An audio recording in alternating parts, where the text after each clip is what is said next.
एकदम पारंपरिक पद्धतीतील साऊथ इंडियन पोळी चटणीची रेसिपी आज आपण पाहत आहोत। एकदम टेस्टी अशी ही पोळी चटणी इडलीसोबत, डोशासोबत किंवा उत्तप्पमसोबत एकदम परफेक्ट चवीची ही पोळी चटणी तयार होते।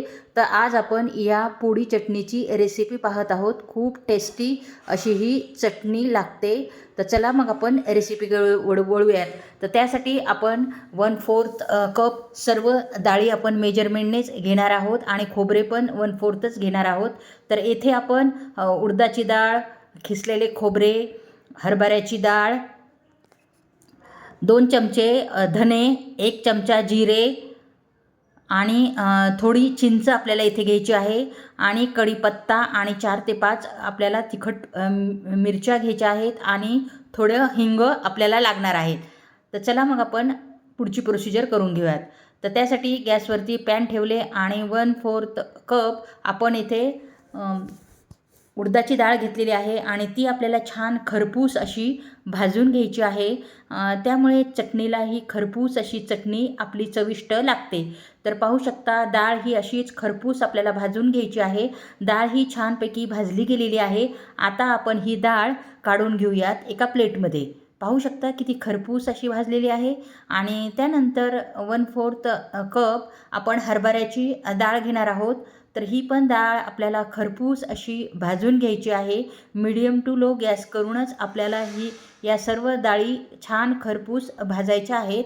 तर पाहू शकता अगदी खरपूस अशी ही डाळ पण भाजली गेलेली आहे हरभऱ्याची। आता आपण ही डाळ पण काढून घेऊयात। तर उडदाच्या डाळवरतीच आपण ही डाळ काढून घेणार आहोत।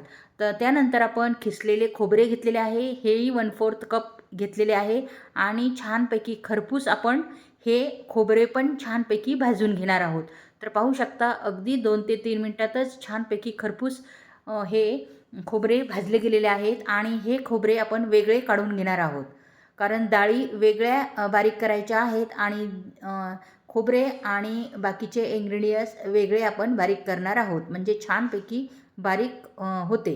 त्यानंतर 4 ते 5 या मिरच्या आपण भाजणार आहोत। ते या मिरच्या तिखट आहेत, तर याऐवजी तुम्ही बेडगी मिरचीचा यूज करा।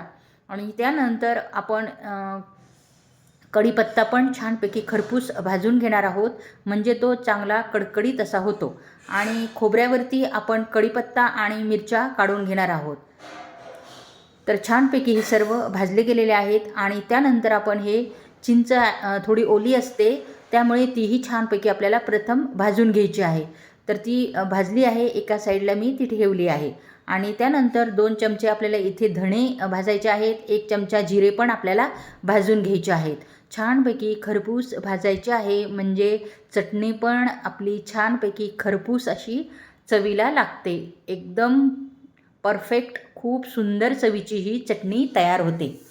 तर पाहू शकता मस्तपैकी जिरे आणि धणे पण भाजले गेलेले आहेत आणि मी येथे चिंच वेगळी काढून घेत आहे आणि धणे आणि जिरे हे मी डाळीवरती काढून घेत आहे, म्हणजे छानपैकी बारीक स्मूथ अशी आपली वाटल्या जाईल डाळी आणि धणे जिरे।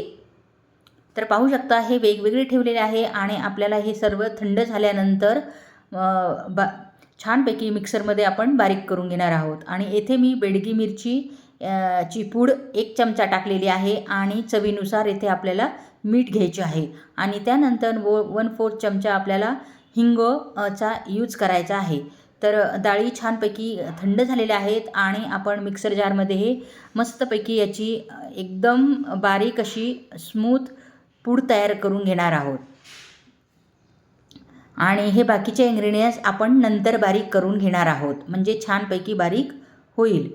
तर पाहू शकता अशा प्रकारे डाळी एकदम मस्त अशा स्मूथ आपण छानपैकी बारीक केलेल्या आहेत। तर येथे आपल्याला जाडसर न ठेवता आणि जास्त बारीकही नाही करता अशा प्रकारे बारीक करून घ्यायची आहे, म्हणजे चव ही अप्रतिम अशी लागते खाताना। आणि त्यानंतर याच पिठामध्ये आपण जे वेगळे इन्ग्रेडियंट्स ठेवले होते ते आपण घालणार आहोत, म्हणजे आपली चटणी छानपैकी बारीक होते। तर पाहू शकता कढीपत्ता अगदी चुरचुरीत असा झालेला आहे, एकदम मस्त असा भाजलेला आहे आणि चिंच पण छानपैकी कडक अशी झालेली आहे. आणि आता आपण हे सर्व छानपैकी एकदम बारीक वाटून घेणार आहोत. अगदी 2 मिनिटातच छानपैकी एकदम स्मूथ अशी आपली चटणीपुडी रेडी होते. पाहू शकता एकदम मस्त अशी आपली चटणीपुडी रेडी झालेली आहे. खूप चविष्ट अशी ही चटणीपुडी लागते. इडलीसोबत, उत्तप्प्यासोबत आणि डोशासोबत ही चटणी खाल्ली जाते आणि त्यावरती भरपूर तूप टाकून ही चटणी सर्व केली जाते. आणि तुम्ही एरवी गरम भातासोबतही ही चटणी तूप टाकून भातावर खाऊ शकता. खूप अप्रतिम चवीची अशी ही चटणी लागते.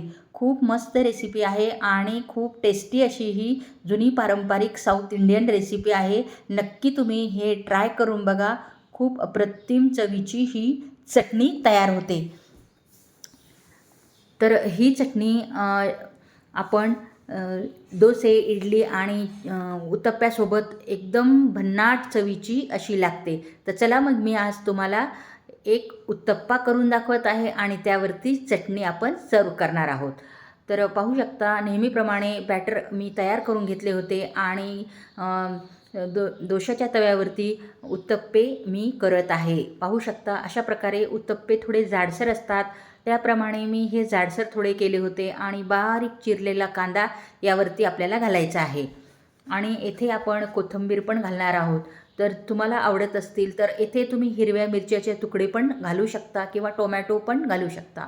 तर येथे मी फक्त कांदा आणि कोथिंबीर घातलेली आहे. आणि त्यावरती भरपूर आपल्याला तेल घालायचे आहे किंवा तुपाचाही यूज करू शकता. आणि आपण ही तयार केलेली चटणी पोळी आपण यावरती घालणार आहोत. तर पाहू शकता अशा प्रकारे भरपूर आपल्याला उत्तप्पमवर ही चटणी सर्व करायची आहे, घालायची आहे आणि छानपैकी खरपूस असा उत्तप्पा आपण तयार करणार आहोत. पाहू शकता अप्रतिम असा हा आपला उत्तप्पा रेडी झालेला आहे. पाहू शकता डोशाची, उत्तप्प्याची किंवा इडलीची चव ही दुनित होते या चटणीमुळे. तर पाहू शकता आपला उत्तप्पम रेडी झालेला आहे. भरपूरशी चटणी आपण त्यावरती स्प्रेड केलेली आहे. पाहू शकता पाहता क्षणीच खावासा वाटत आहे ना.